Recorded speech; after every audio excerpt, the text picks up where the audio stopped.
essentially what you got. Max Cavalier is saying there is our lives don't mean much to those who are telling us lies, and we're all ready to die. You know, living in a slum for a really long period of time, what in Brazil is called a favela, uh, is depressing. And we got slums all over the world. India, a lot of third world countries. And coincidentally enough, a lot of these countries that have these slums, these are massive ghettos.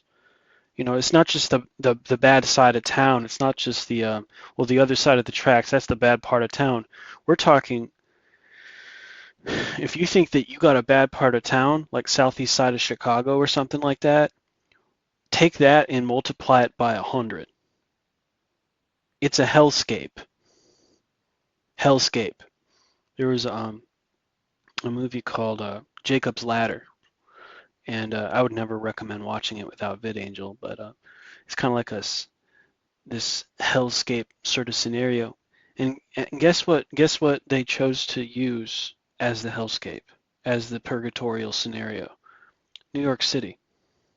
All the bad parts in New York City. They would take all the bad parts in New York City and turn it into a purgatorial hellscape. Now, it's not surprising to me when reflecting on these things that you might actually be able to sell a socialist or a communist idea to people who have lived in nothing but a hellscape all their life. And I'm not trying to down people who live in poor areas. There's missionaries who intentionally, of their own free will, go into third world areas and go into these really poverty-stricken areas.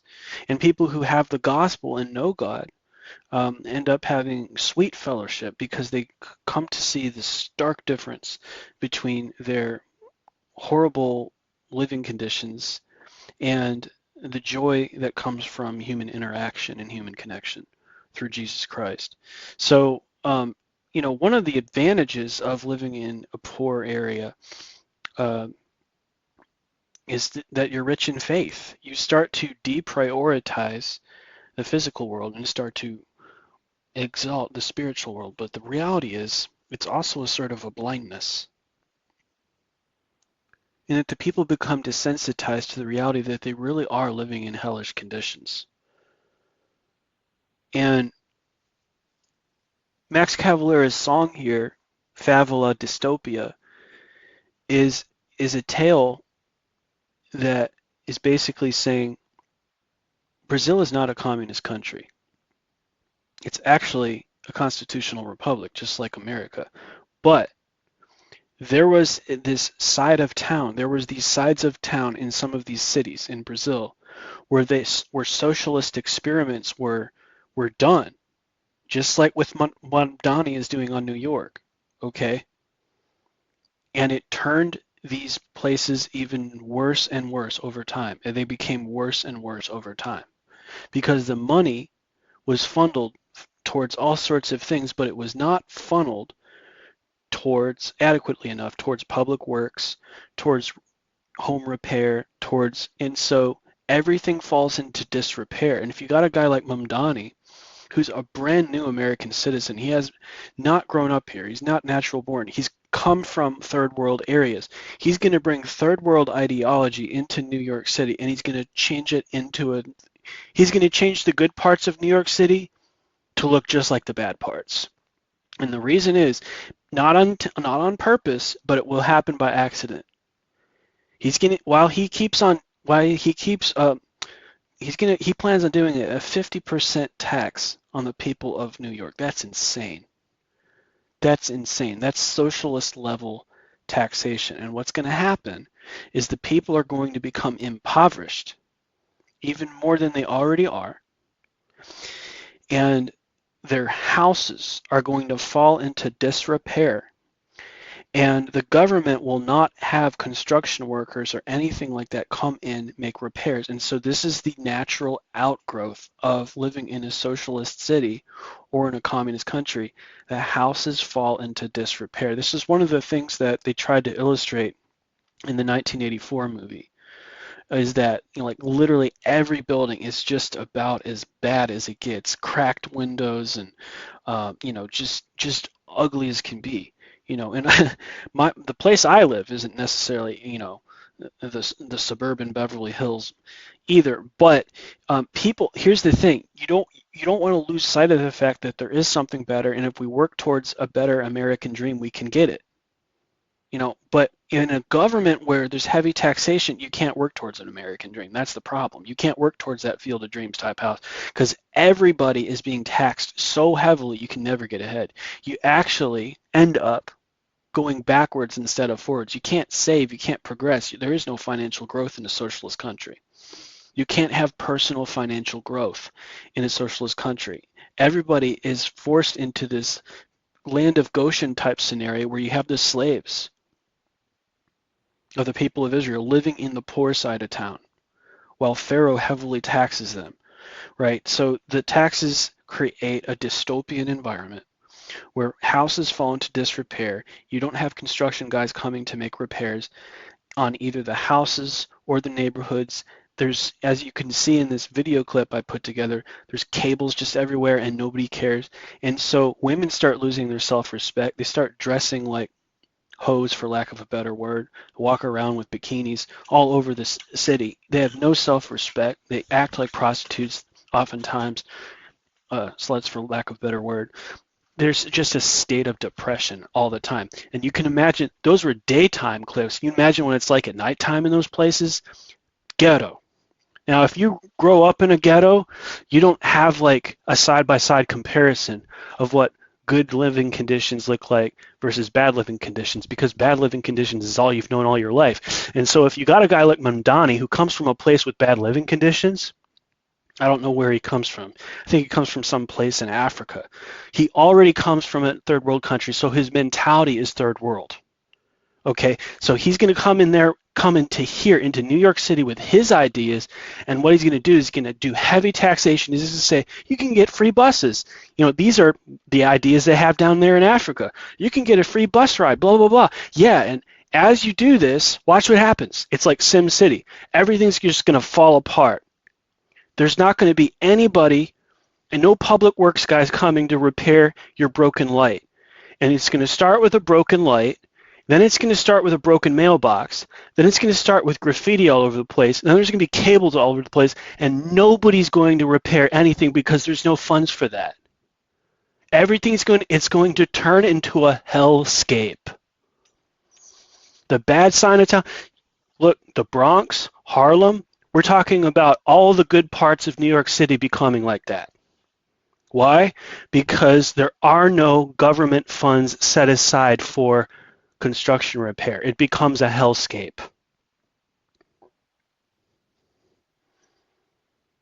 Now, I don't want to be judgmental towards brothers and sisters in the body of Christ living in third world countries. Africa, India.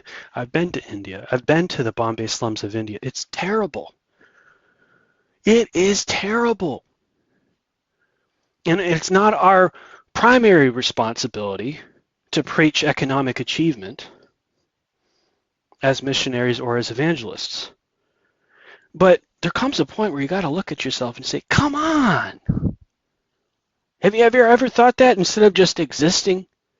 Ask yourself, why are there people that do the Quit India movement and come to America? Because they understand. They get a revelation.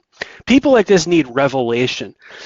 It's like this because of all the communism in your country doing intense taxation, and there's no repairs to any of the buildings ever done.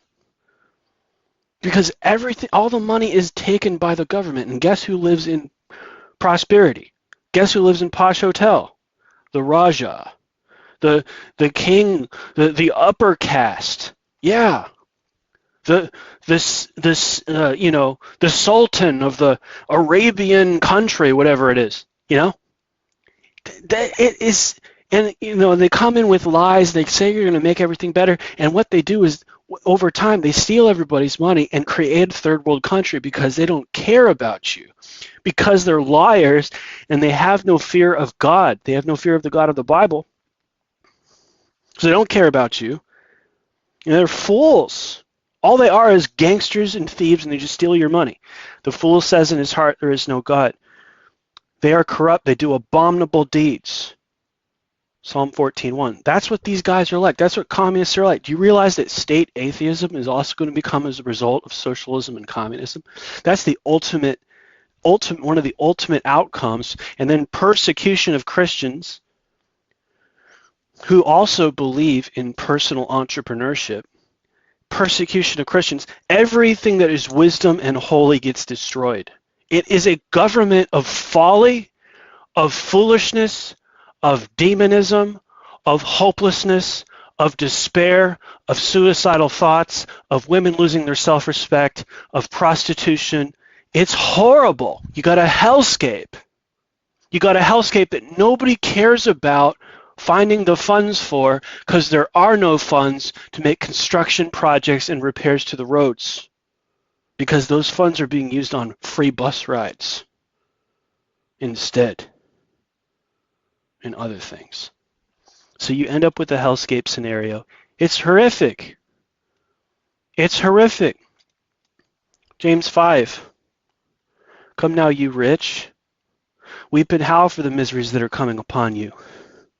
Your riches have rotted and your garments are moth-eaten. Your gold and silver have corroded, and their corrosion will be evidence against you and will eat your flesh like fire. You have laid up treasure in the last days. Behold, the wages of the laborers who mowed your fields, which you kept back by fraud, are crying out against you. And the cries of the harvesters have reached the ears of the Lord of hosts. You have lived on the earth in luxury and self-indulgence. You fatten your hearts in the day of slaughter. And that perfectly describes people like Stalin, Hitler, Fidel Castro. They live high on the hog, while they allow everybody else to live in poop conditions. And they lie to the people. And everybody's like, big brother, we love you so much. Yeah, it's a nightmare. And what they do is they just keep on, and then people get blinded by their sin, and they get acclimated to it, just like the people of Israel did. Got acclimated to the slavery.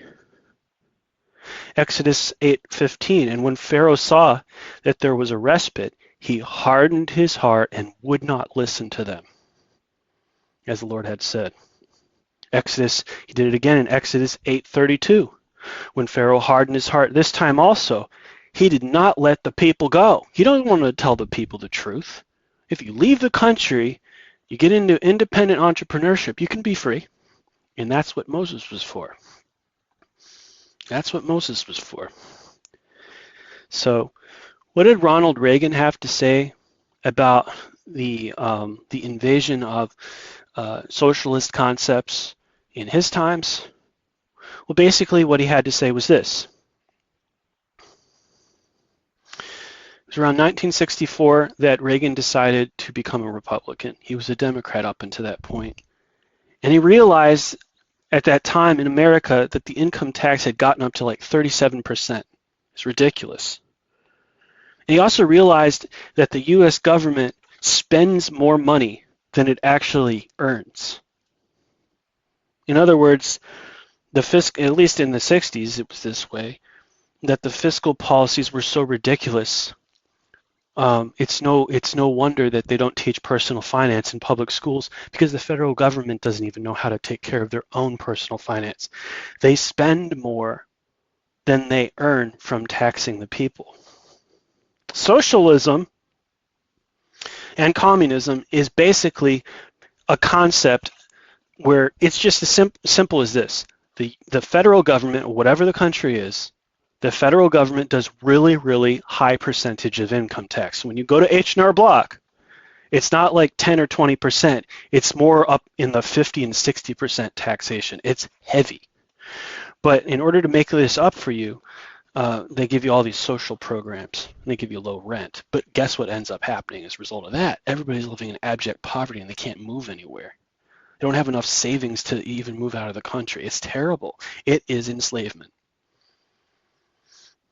So Reagan was realizing that we were moving in this direction because the income tax was increasing dramatically. It gotten up to 37%. I don't know where we're at right now, but it was, when it gets up to the 50% range, that's socialism level, at least. And so, um, here's another thing. In communism, one of the images of communism we get is the totalitarian dictator that does terrible things to its people, does genocides, does, communism, concentration camps. But we also have to understand is how and why did they get there? First off, atheism. Atheism comes from Karl Marx, and then they import that atheism. They end up with this godless scenario where they can lie, cheat, and steal and not feel any conviction about it whatsoever, because they feel like they're going to die and not exist anymore. And so they just rule the people with an iron fist. So that's the first problem. The second thing is, again, the heavy taxation concept. Why? So that they can create gigantic armies. Look at China. China has an absolutely gigantic army for two reasons. One, China is filled with tons and tons of people. I don't know what the numbers are, but it's enormous in terms of human beings that live in that country. Number two, China has heavy taxes. I don't know what the percentages are, but they're heavy because it's a communist country. And as a result of this, extremely high percentage of taxation plus tons and tons of human beings creates a gigantic communist army. And as a result of this, an oppressive Orwellian dystopian 1984 like police state with Gestapo and KGB people running all over the place. So when Ronald Reagan realized this, he started to understand how the mechanics of socialism and communism work. He was starting to realize that this stuff was creeping to America, into the intellectual elite, into the political elite. He was starting to realize that, and he said, "Stop the advance of socialism in the United States." And he would preach against Marx and Lenin and Stalin, and he would compare communist dictators to the Pharaoh in Exodus. Another thing that Ronald Reagan was really big on is that, and why do I keep referring to him? Because he's the number one president that preached against communist ideas. He really was a very, very, very well-read student in this subject. And he believed that the federal government needed to be limited in its powers, especially as it applies to income taxes, and especially as it applies to entrepreneurship and business matters.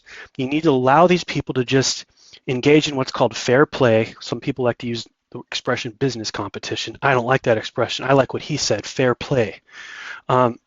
Leave them alone, just let them do their own thing, and prosperity will be the side effect on the country as a whole. So the goal was, in order to keep the negative effects of communism from infiltrating the country, both. In order to avoid the negative effects of socialism and communism from infiltrating the company and the country, the number one thing is to keep federal income taxes, in other words, H&R Block taxes, to keep federal income taxes at an absolute minimum. Why?